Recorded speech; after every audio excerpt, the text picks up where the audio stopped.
Hello ladies and gentlemen, and welcome back to the RENNSPORT community, to the final race of Season 5 here in Atlanta. It was voted by the community to be another hosting race of the finale, because last time Atlanta also won, so a fairly popular track with the drivers. But of course also fairly popular with us, and with us I mean myself and also Tim Ireland. Hello, Lido, and hello, people on Twitch. Yes, I love Road Atlanta. I'm unashamed about it. I love Road Atlanta. Good choice drivers. Well, the slightly unbiased opinion by Tim Ireland there. But yeah, season finale, and we have basically a new champion to crown, because the person who had a clean sweep the last 4 times, we can't put it any other way basically, is not even in contention here today. Was a bit down to bad luck this season, and also very high competition in the other races. I mean, especially the last 2 or the last 3 since Spa were quite drastic, let's say, in that regard. But yeah, here we are, and the Porsche we are looking at with the beta winner livery, that one is driven by Rohan den Hurt, and he is our championship leader.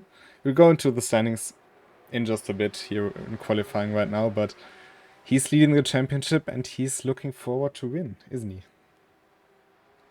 Yeah, he's got a fairly decent lead right now, so it's his championship to lose today, that's for sure. Yeah, Maximilian not here today. Maximilian Dean is not here today, so unfortunately, well, unfortunately, it's perhaps a bit harsh. His nearest competitor is Enrico Breininger, who is 22 points behind. Quick math. So he's got a fair amount of ground to make up. Yeah, I mean, what basically would need to happen is a repeat of last week with Rohan den Hurt flipping his car exiting turn 5. So yeah, and some other. So it would really be quite hard to catch that up. But never say never. You still have to finish strong, but so far a very good season by the Dutchman. Trying to end it all here with the crown in his hands. But let's have a look at how qualifying is going. And we see Ronan Hood is also leading that with Ali Zaya in close pursuit. Then we have a couple of Porsches. Good mix of cars in the front, even though we have a lot of Porsches here today. Yeah, Porsche is our free car, our free GT3 right now. So it's going to be amongst the kind of newer drivers, pretty well represented. But at the front of the field, we've got a pretty decent mix of manufacturers there. We always have quite a few Porsches. Our drivers do love their Porsche. But we also got our Audi representatives out there today. Marc Onimachi, Julian Chicot, of course also Tony Thomas and David Baker back here today. So they are trying to score to get further up in the standings. And we see David Baker actually just went up into 7th. But there's still some time left. Atlanta, very short track, a lot of laps for you to complete in qualifying, which is a pretty big upside of this track. On the downside, it's also very challenging, but I always take the upsides. Timothy Fridge is the Porsche we can just see right now in David Baker's. Of course, these drivers are alone on track on their end. And he's actually going quickest in the first sector.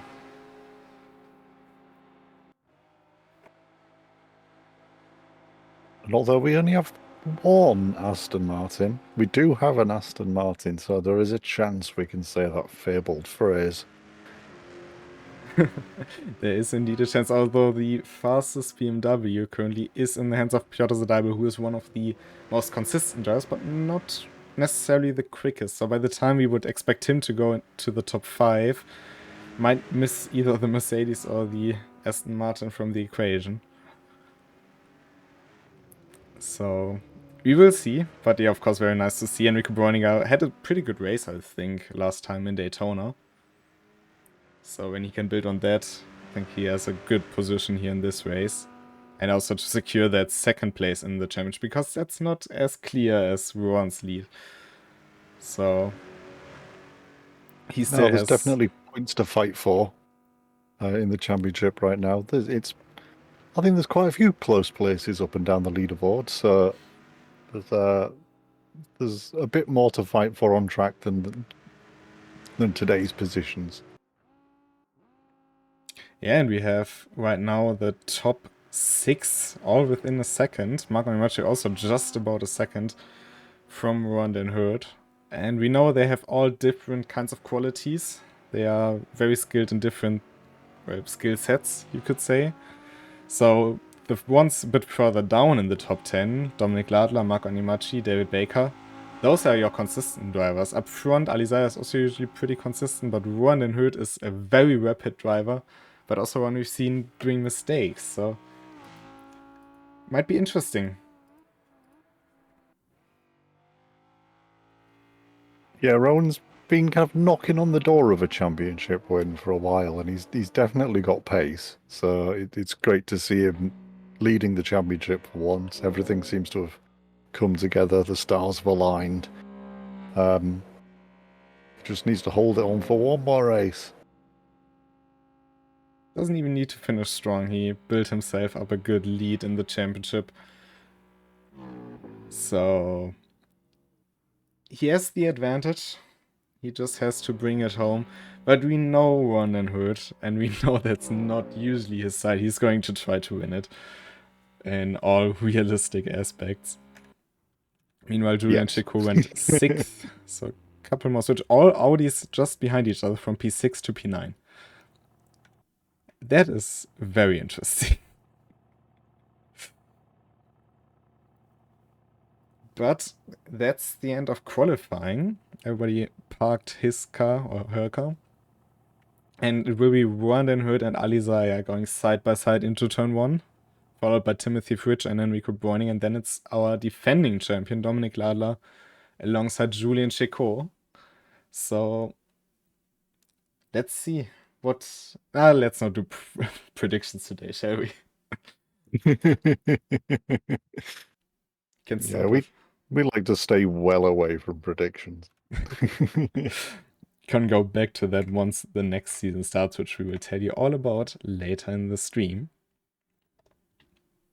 But for now, it's time to start the race.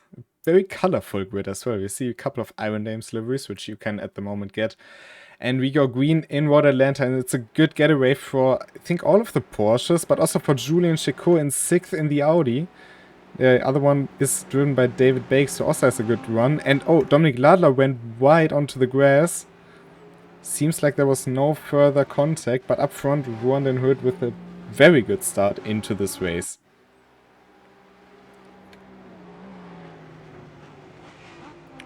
Seems like there were no further big collisions, at least not in the front of the field. Cesco Munorea made his way up into 10th, as we see fighting for P9 there.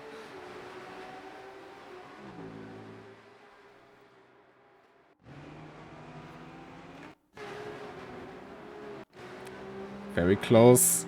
Oh, and big shift there for Dominic Ladler, who's up into 8th. But 3 of the 4 Audis, Marco Nimachi must have had a big off because he's down in 17th. The other 3 Audis made up 2 positions each. So, well, 3 out of the 4 wings definitely had a good start to this race. Question will be, is that damage to Mark Onimachi's car or not? And Timothy Fritsch is also keeping it very close to Alizar here.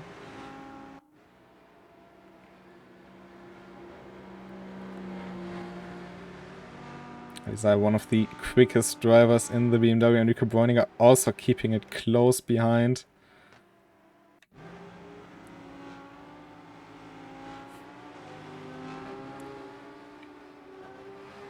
That is Tony Thomas getting a visit from Dominic Ladler, who's trying to get back into his starting position as soon as possible.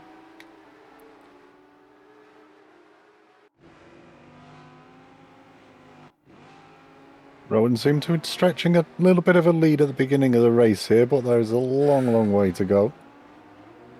Oh, there was I'm sure Ali Zahir won't be giving it up that easily. Yeah, very unlikely that he does. But he has to worry about Timothy Fitch as well with his pace. And Dominic Lala had a little nudge with Tommy Thomas. But now going to the outside into turns 10 A and B. Late braking and good move there to make up a position. And up into P7 he goes. Gerardo Bereche now also trying to go through.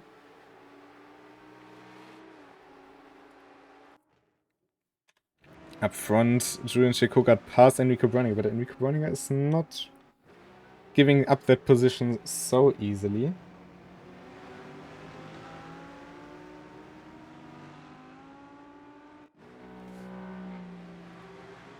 Big jump over the curbs there by the Audi.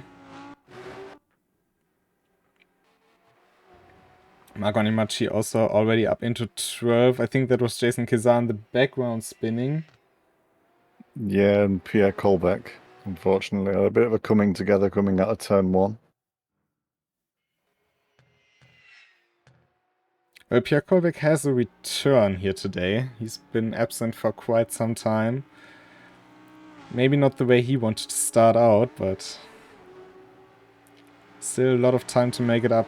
Cesco Monuero, meanwhile, got closer to his Porsche colleague in the Iron Names livery. The Iron Names behind Cesco Monuero, that is Raslav Pironkiewicz, who made a pretty clean start, I'd say. Up into 11th. I think he started down in 16th.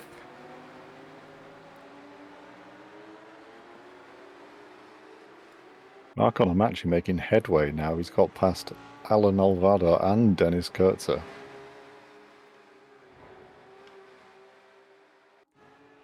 By the look of the deltas, I think one of them had a bit of an off-track moment because Mark is 8 seconds clear of Dennis Kurtzer. Yeah, Dennis Kurtzer, I kind of lost track on him on the start. Not quite sure what went on with him. Meanwhile, Dominic Lada now on the back of the next Audi. That's David Baker.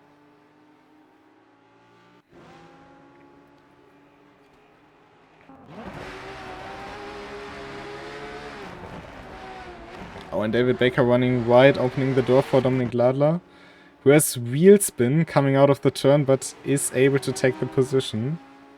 Now maybe the Audi with slipstream help can launch a counter attack, but usually David Baker knows when to attack and when not to. And with the pace Dominic Lala put on here at the start of the race, I'm not sure you want to really get back in front of him. And so he does. Cesco Monuera up into 9th. I think he also really wants to prove himself after the disappointment at Monza. And a solid one at Daytona. Yeah, he had a good race at Daytona.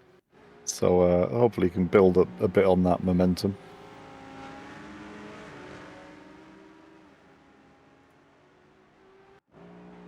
Nico Breuninger just slightly losing contact to Julian Chico.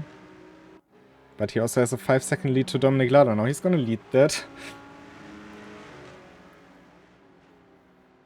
Because Dominic Lala is lapping a few tenths quicker. And a few tenths doesn't sound like much, maybe, but we are on a course with 1 minute and 18 lap times. Oh, and Timothy Fritsch lost a lot of momentum. And now it's Julian Chico right behind. They don't really want to start battling too much because Enrico Breuning is not far behind. It'll only take a couple of slower corners for him to catch up.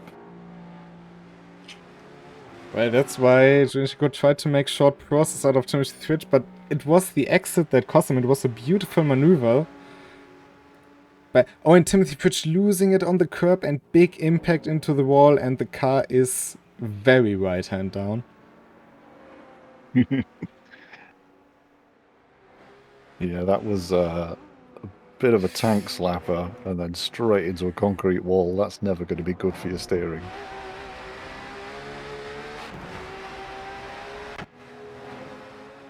What a big... I mean, it's not over. He can repair it and come back into the race. We've seen people coming up like Marco Nimacci, but... it was such a good start for Timothy Fritsch, who actually, I think, got his first win in RCL on this very track.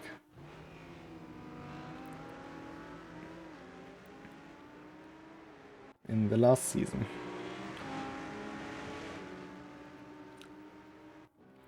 But with Timothy Fritsch out of the top 4, you know what that means? Oh, that's pretty good. I've got 4 manufacturers in the top 4. So close to the magic 5.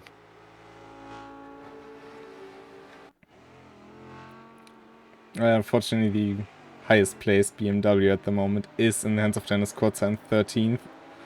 All of the BMWs running into issues, basically, at the start with other cars.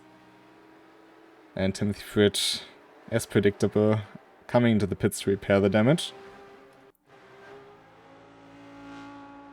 Marco Nimachi is getting closer and closer to the cars in front.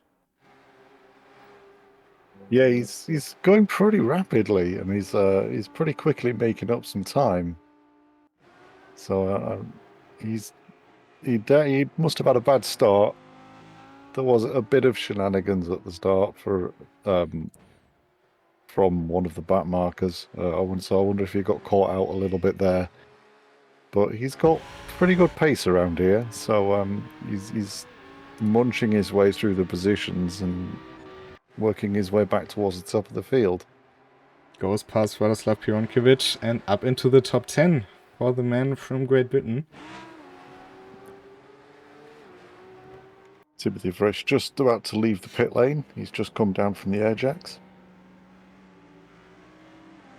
If he can get some clean air when exiting the pits, I think that would really help him. But it will be tied with Warren and Hurt. If he gets into the blue flag situation, we can see him just in front there. That's where it's gonna hurt a bit. But I think that's a solid 3 to 4 seconds. Yeah, he came out at 3 seconds, but with building up to speed and everything, it's down to about 2.2 now. So he's going to be hovering in the blue flag zone there. If he can build a bit of a gap, or at least keep the gap consistent for some time to run, he might be able to slot in behind Ron and actually use his pace to advance. Because Ali Zahir currently is 4.4 seconds back. And Timothy was going the pace of Ali Zahir, so he's easily able to do that, as it seems. Yep, Rowan is his last lap was the fastest lap of the race, which was 1:17.9, which is a pretty respectable lap time.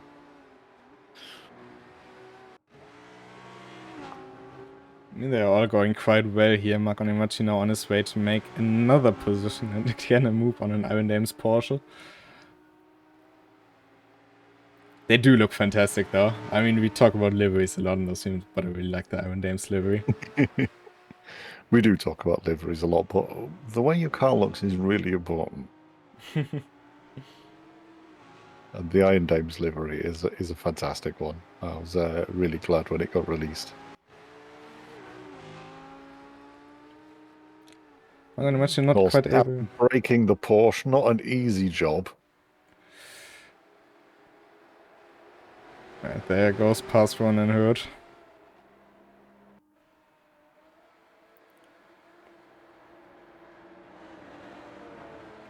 But if Timothy can just slot in behind, maybe use a bit of slipstream as well, that could help him quite a bit here to make up some positions. Dennis Kurzers up into the top 12. There's some damage to the front right. The rear looks good. Of course, the rear a bit more vulnerable on the M4 than the front. And Cheskin. Our current third place in the championship driver, Enrico Breininger, is closing on Julian Shakur right now. So he might be looking to make a move in a couple of laps. It's a very slow-moving Porsche. I think it might have been Pierre Colbeck we've just seen there.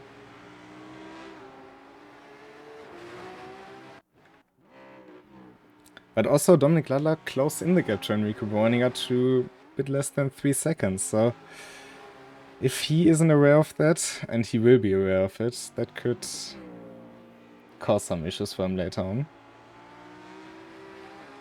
Yeah, Pierre Colbeck's just pulled into the pits. He's missing his front bumper, so he's had some definite contact.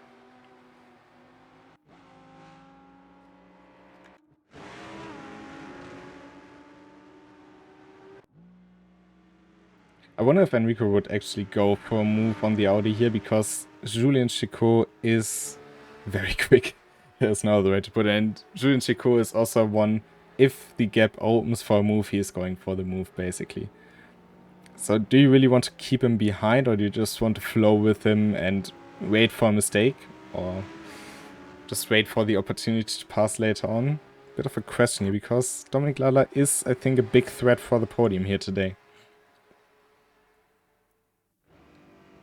Yeah, you've got to play this tactically for sure. Don't want to be pushing too hard this early in the race and make a mistake, especially with someone who's fairly willing to close the door.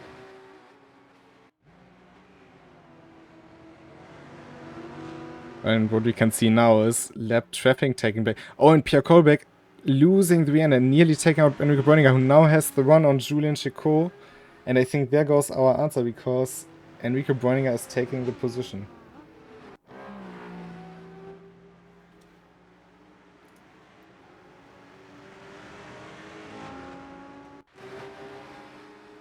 And Dominik Ladler will be delighted to see that, because his gap is down to 1.3 seconds.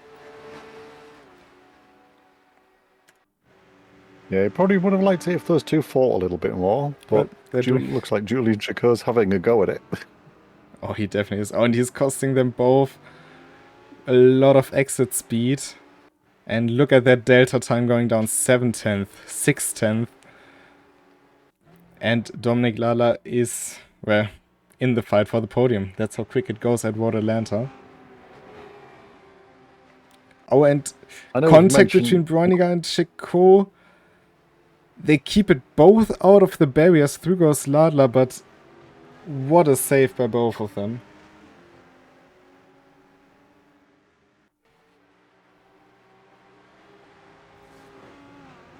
I was just going to say, well, I know we've mentioned before on the cast about the Audi being very small, but I think when it was alongside Enrico Bräuninger's Aston Martin there, you could really see just how tiny that car is. And the Aston isn't even the biggest car, so like... No.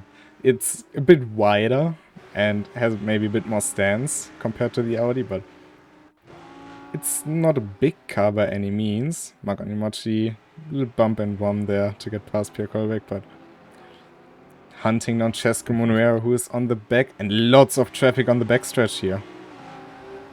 It's Piotr Zadajbel in there. A bunch of early damage and pit stops has meant that there's already been people who've been battling the traffic this early in a race, which they'll probably not be expecting. Maybe expecting a little bit more clean air before having to worry about that kind of thing. Yeah, that's... But also it's the Audi in front of them, that's David Baker.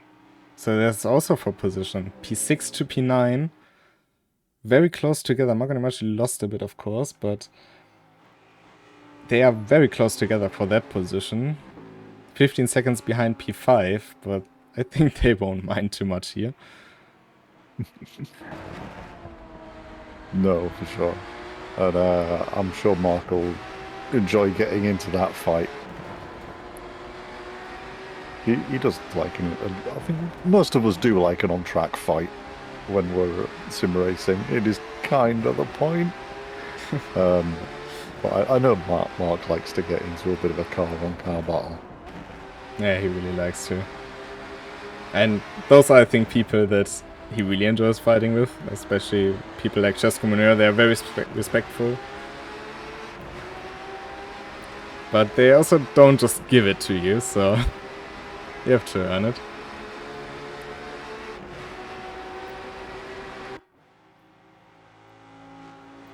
Maybe this left the chance for the Spaniard. No, he's backing out of it, actually. Oh, and Tony is misbraking a bit, and that will cost him exit speed. And the Porsche, while the Audi is still good here on exit, the Porsche is just something else with that rear end. And I think Road Atlanta is one of the tracks that really amplify the different engine placements the most out of any track. Even the Nordschleife doesn't do it as radically as Road Atlanta, I'd argue. Yeah, I think the elevation changes certainly help to make the differences known. Different times where you're trying to get on the accelerator and the weight of the car is just not in the right place. Can make it pretty tricky. And also the bumpiness of the track, Road Atlanta really being, I think, one of the bumpiest tracks you would ever race, even hypercars on. But in the GT3 you can really feel and see it as well. And you can also see Marco Animacci big in the mirrors of Cesco Monuera. And a 4-way fight, 3 of them involving an Audi. And the Audis as well. 3 of them had a good start, and now they're all back within the top 10. They're running strong here today. Yeah, it's a good car once you've kind of got the hang of it. It can be a bit scary at first with how twitchy it can be, but once you kind of get to understand it a little bit more, it's fairly predictable. I know you kind of go into it with a Porsche expecting the back end to be a bit sway happy, whereas the Audi catches you out a little bit more with it. Yeah, with the Porsche you know when it's going to step out. With the Audi it doesn't really tell you, so you have to... It's a bit of guesswork. A lot of driving actually comes down to anticipating what is going to happen. Driving proactive instead of reactive. And the Audi really amplifies it. And David Baker running wide, that's Tony Thomas through Ken Cesco Monuera's slip through as well. Yes, he does. Bit of contact into turn 6, but... That's... Mark was thinking about it around the outside there, but thought better of it.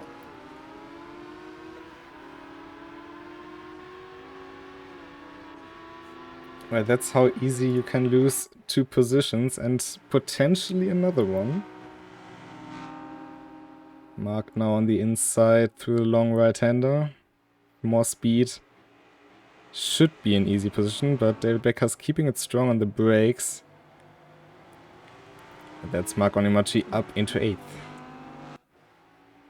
Yeah, I think David thought the better of fighting for that one there.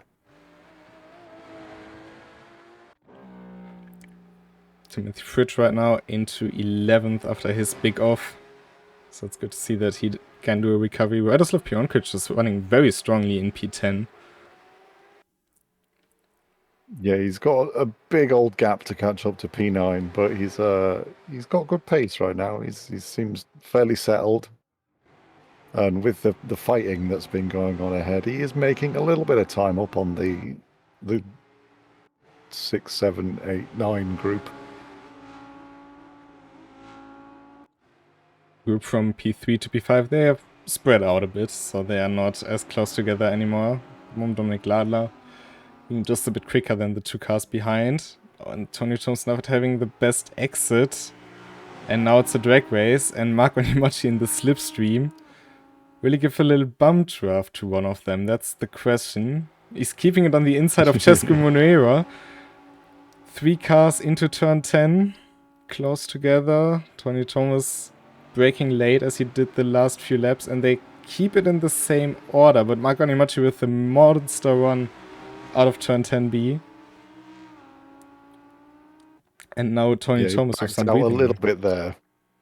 He backed out just before the chicane and came through it with a hefty amount of pace compared to Cesco Monuera, but unfortunately just had nowhere to go. And did you see Mark thought of going into turn 1 there? He definitely thought of it.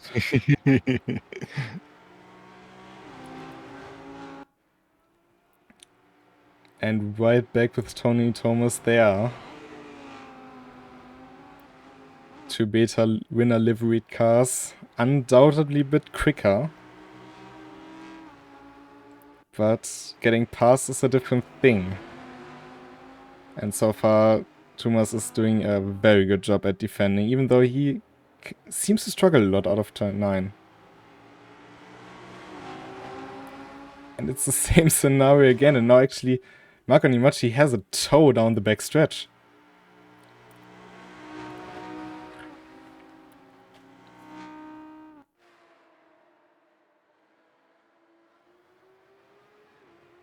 But Cheskamune keeps defending it.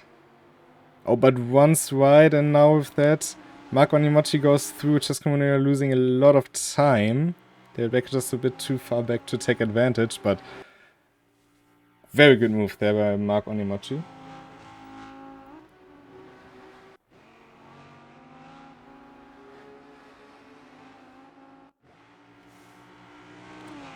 And now in the hunt for P6.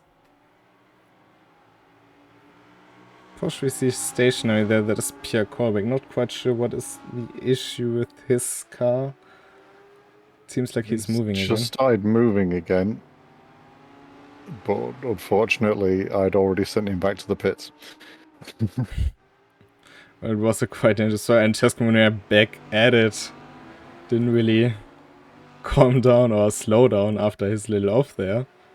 Straight back at trying to get past Mark Onimachi.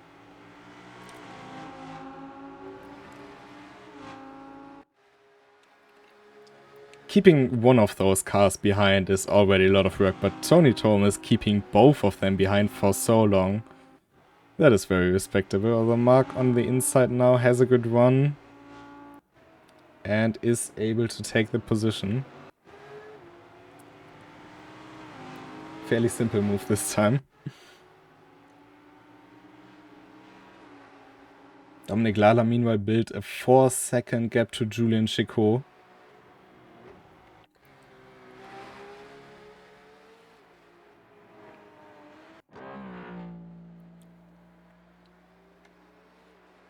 I mean, he has the car with the number 1 for a reason, doesn't he? Yeah. I mean, he's been 4 times champion. He's pretty quick. He knows what he's doing. He knows how to win races. That's for sure. And yeah, he's the highest rated driver in the race. So you'd expect him to not be slow. Enrico Bräuninger absolutely shunted the car into the wall in turn 5. Is now losing a lot of his front end, dropped down to 8th, and will probably have to come into pit. And for the championship, this is quite big if we take a look at it for a moment. He's currently 3rd, and he has 11 points to Maximilian Dehn, which he would have gotten easily with that P5, I think he had. P4. But, I mean, Timothy Fridge, and he's actually staying out. Timothy Fridge, he is further down in the field, but if he has to stop, then he will be passed. He's only 3 points behind. Another 4 points to Julian Chicot, who is running 4th. Ali Zahe, who's running 2nd. Tim Schroeder not going point, but Dominic Lala, he's currently 3rd, and this point race will give out quite a number of points due to 21 drivers being on the grid. So this changes a lot in the driver standings.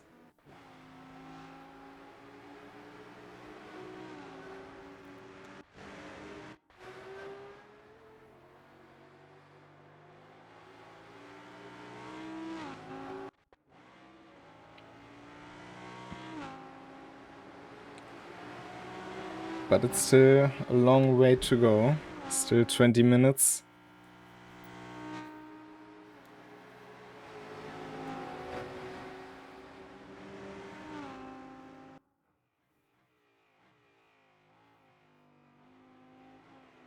Oh, and Cheskamune is stuck behind the lap traffic there.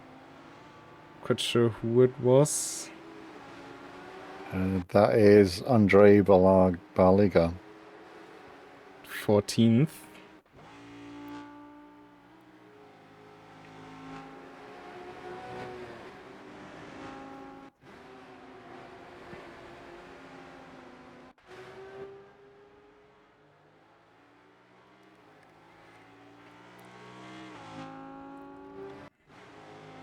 But yeah, for Enrico Bräuninger, nightmare scenario, isn't it?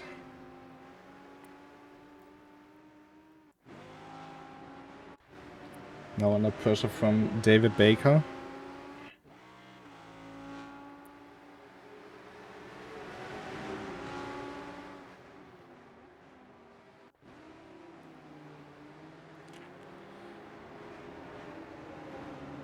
But that S. Martin doesn't seem to bother too much about the missing front end. He has a lot of understeer, quite visible through the fast S's, but apart from that, it seems to be growing quite well. And now we have 3 cars trying to scramble for 6th.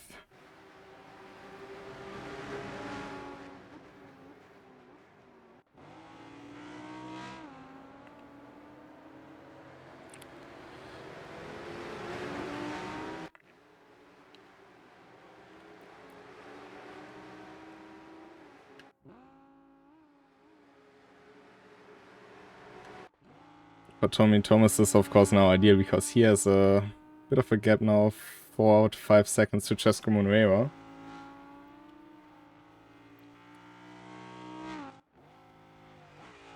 Also a bit of time to cool down the tires maybe.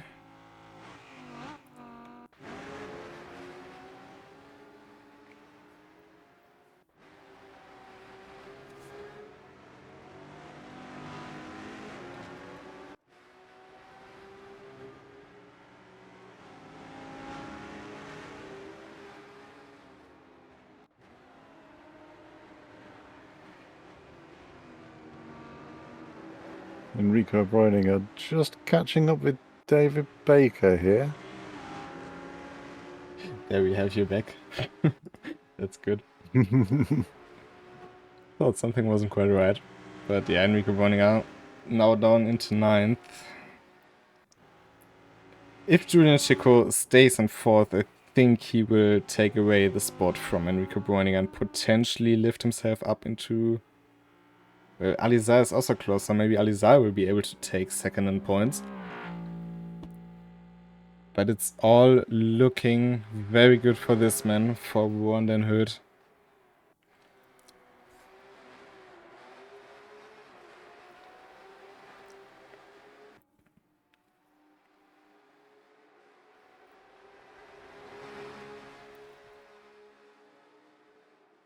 So far, this race definitely didn't disappoint. So I think very entertaining. Yeah, Road Atlanta never disappoints, does it? It's because it's a really good track. Don't let Joachim hear that. It doesn't matter. He doesn't race anymore. That is a good point.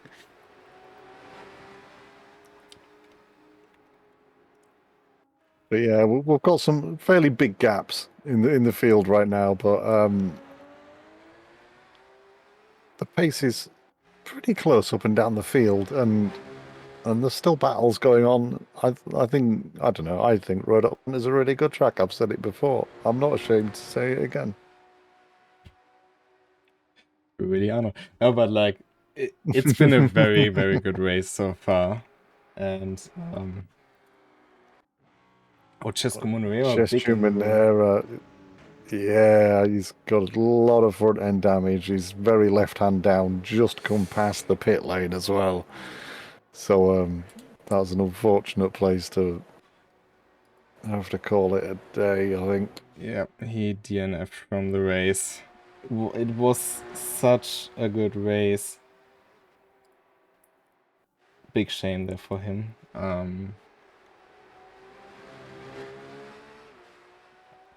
But yeah, that's also part of it, unfortunately. I hope we will see him back though, because he has done a very good race. Yeah, he's had some good races recently. So and it's always good to see him on track. He's always a respectful fighter, but not afraid to get his elbows out when he needs to.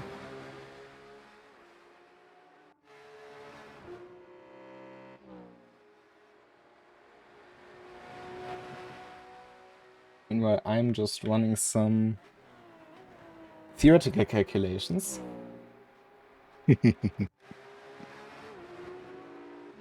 On how the championship would look right now. That was before Cesco's DNF. And the way it looks right now, if I could sort it correctly, It's your maths implicitly. Yes. Rondon Hood would win the championship with 141 points, and then it would be super tight because Ali Zahir currently on 104 points, Julian Chicot on 101, and Enrico Bräuninger. With, of course, now the DNF of Cesco Monuera would get another point, and with that would also be on 101 points. Timothy Fritsch on 96. So if Timothy Fritsch can make up a few more places, he's only 8 seconds behind the next car, which would be Władysław Piłonkiewicz, and then it's Enrico Bräuninger. Even though that is a bit of a stretch maybe, but there's maybe still some stuff to play for him in this race. Also, I think, if I'm understanding that right, that means that Dominic Ladler overtaking Ali Zahir might hand Enrico Bräuninger second place overall? Should be the case, yeah. If Enrico Bräuninger can keep in the position with the car, I'm not sure. Although he should be pretty safe with it if he can continue to drive it like he did the last few laps. The gap between Ladler and Zahir is 3.2 seconds, both being very quick. Ladler just a tiny bit quicker. It would be a fairly impressive feat for Dominic Ladler to overtake Ali Zahir. But I think there's only 10 minutes of the race left. I do think it should be enough for Enrico Bräuninger if he does overtake him.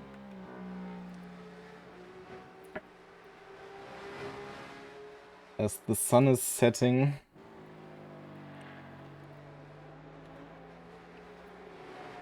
but it can also all be over in just a moment's notice, basically. Yeah, and the sun setting at Road Atlanta puts some pretty awkward shadows just after the S's. No, I've noticed it when I'm driving it, and it's getting darker. It really kind of blocks your view of the left-hand uphill corner just after the S's. It makes it fairly tricky to see where the apex is.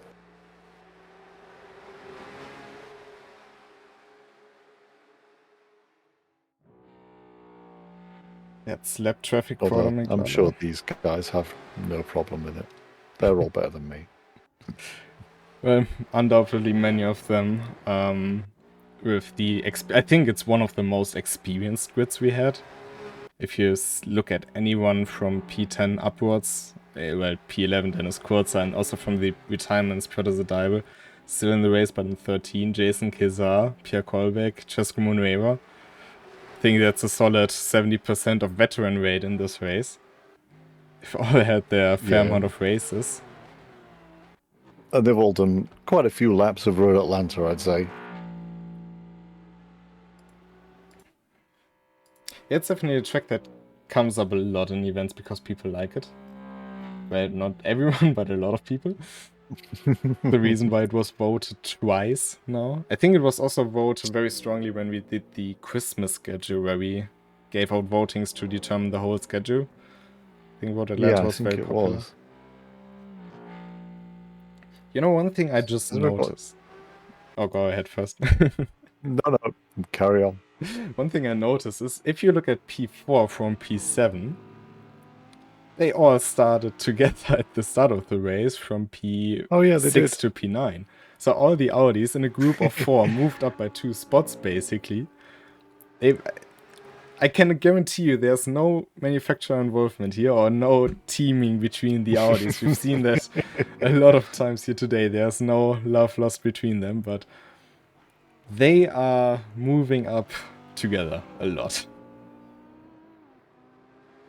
It's not one of the R1 group races. They aren't a team. Even though there's 4 of them. It's no Yeah. coincidence. Timothy Fritsch now on the back of Radoslav Pironkovic for that P9 will be points he will like to have.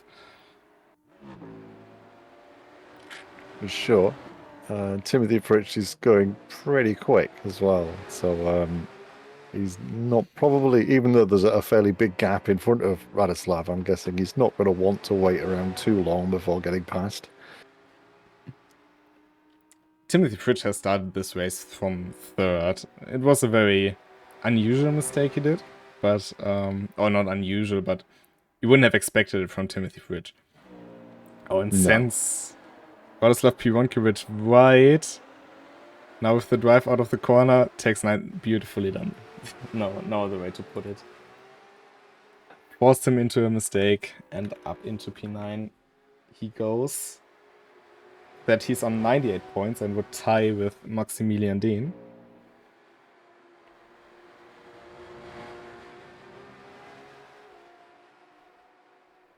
Turn 10 has seen a lot of action here today, hasn't it?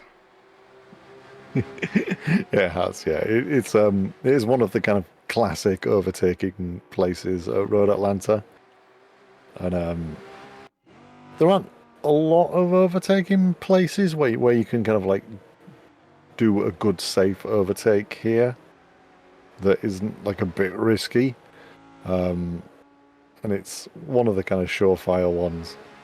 That's why you'll see the drivers covering it pretty heavily. Rennen Hood switching to low beams. It's getting a bit darker out there for the last 5 minutes.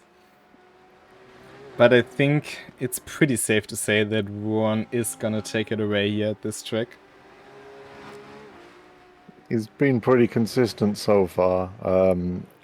His last lap with traffic, only 7/10 slower than his fastest lap, so he's kept a really good consistent pace up so far. It's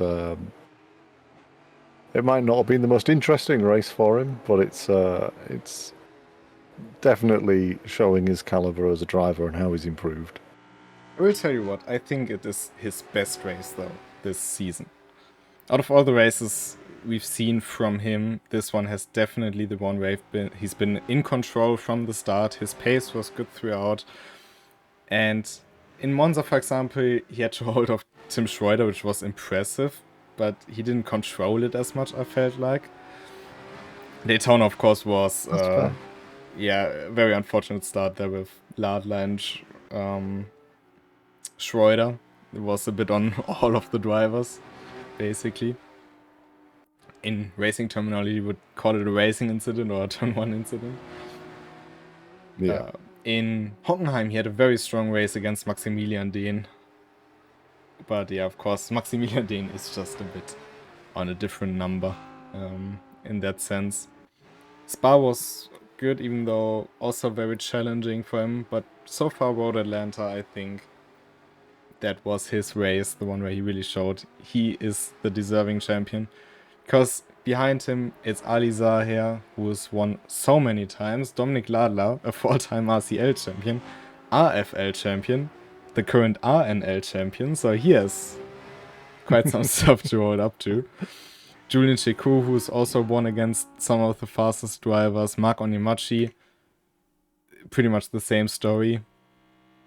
And even though he hasn't been as active, I mean, of course, he's one of our moderators.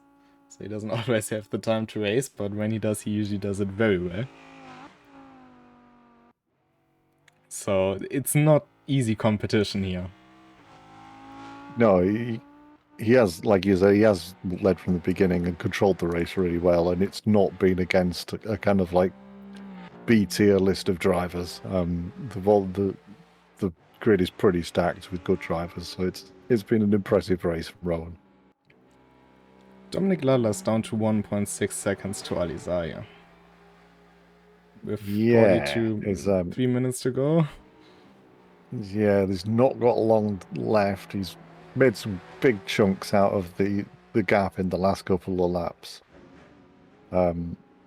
but it's still a big ask.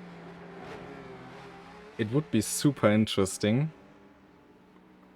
because I just ran what would happen if those two were switched places. And we would have 3 drivers on 101 points. So I'm actually not sure who would win on countback, because then it would go by the number of wins. And I don't recall any of the 3 winning a race in RCL this season. So it would go by second positions, and that could be tight. Because Alizai, I think, had the better positions, but Enrico Breuninger was more consistent. So this could change a lot in the championship here. And make a lot of headaches for our dear Lena. I won't figure that out live on stream, gotta be honest. Dominic Ladler now within half a second. He absolutely romped around that lap. I don't know what's gone on with Ali Zahir, but his pace dropped off a lot in the last lap. But also, if you look at the other times, Ali Zahir is doing faster than pretty much everyone else, except for Dominic Ladler, who's the only one still putting in 18-second lap times. Yeah, I mean, Rowan obviously doesn't need to anymore, so he can ease off and that's fine. But also, Dominic Ladler, the only one, except for Rowan, who's got fastest lap in the 17s. Oh, David Baker was in the wall, and now Enrico Breuninger gained a position. This is also because then Enrico Breuninger has 102 points. It all changes from corner to corner. Dominic Ladler having a look down the inside. Ronan Hurt is starting the final lap of the race. But it's all up from P2 to P4 in the championship standings. Enrico Breuninger getting the hell out of the way here for the 2. I'm not sure he knows what they are playing for, though. Nope, he probably doesn't know what effect it'll have on his championship and his junkyard Vantage that he's driving right now.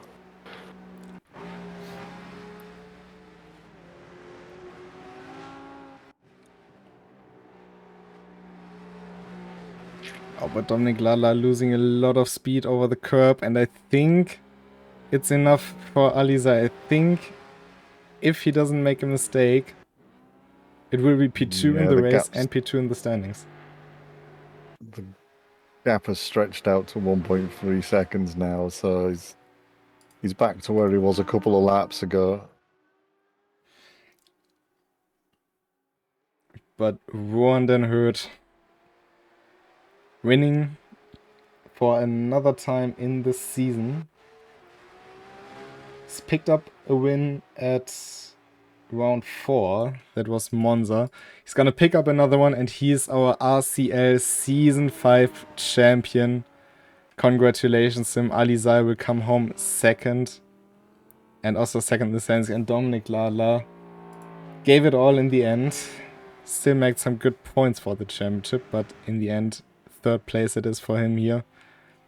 And Julien Chicot missing out by 1 point on the championship podium. Oh, smallest of margins. What a crazy race it has been. Now looking at the championship, we have Ronan Hurt on 141 points. And then Ali Zahir 104, Enrico Breuninger 102, Julien Chicot 101, Timothy Fritsch 98, and Maximilian Dehn also 98. Maximilian Dehn winning that one on countback basically, due to his wins early in the season. Then it's Dominic Ladler and Tim Schroeder behind that, so...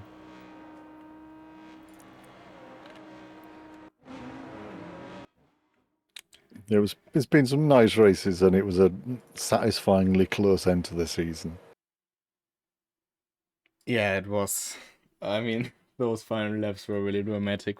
Imagine we had a 3-way tie. That would have been very interesting to figure out later on. I would have been fine. I think you might have been slightly more panicked. I would have been fine too. I mean, with that beautiful spreadsheet you made for me, it's quite easy to do. But yeah, first of all, thanks for everyone joining the season, watching the season, and supporting us. It's been a pleasure. I think this was the best RCL season we had, especially after Spa. It just took off and great races all around. Yeah, I'd agree. It's been a really good season. Thanks to all the drivers who took part. Thanks to all the guys in Twitch watching now. Thank you for watching and putting up with our terrible, terrible commentary. I think there are worse ones out there. But yeah, of course, this won't be the last season of RCL. We will continue. More infos on that will drop next week, but we can give you a little sneak peek because the season will look like this. We will kick it off at Jeddah, something we did for season 4, and then go through Monza, Daytona, Fuji, and Spa, and then, of course, again, a community vote in the summer. Will it be Road Atlanta again? Will it maybe not be a track that you can choose? Who knows? But I'm just saying they're all quite long tracks, right? Maybe a short track for the finishing would be good, just to mix things up. yeah, indeed. So, yeah, I mean, there's, of course, plenty other stuff to choose from, and you will know from us what it will be, what you can vote for. All info, as usual, in the Discord, channel under Sporting. And I think we couldn't have chosen a better way to close out this season.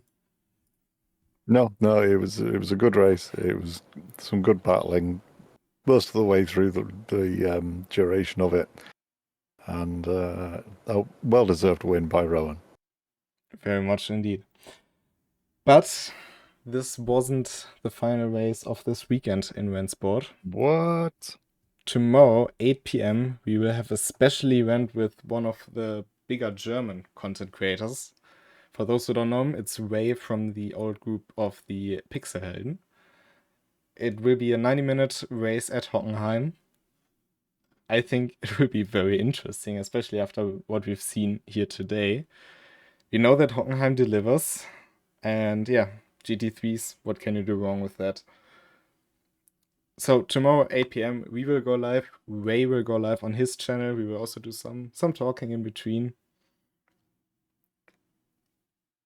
What do you want? Anything else?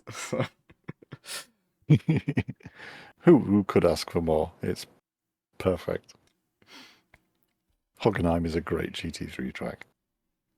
It is. But I mean, it works with most cars. So yeah, I think that was it for tonight. Hope you enjoyed it. We definitely did. And see you next time. Until then, goodbye. Goodbye.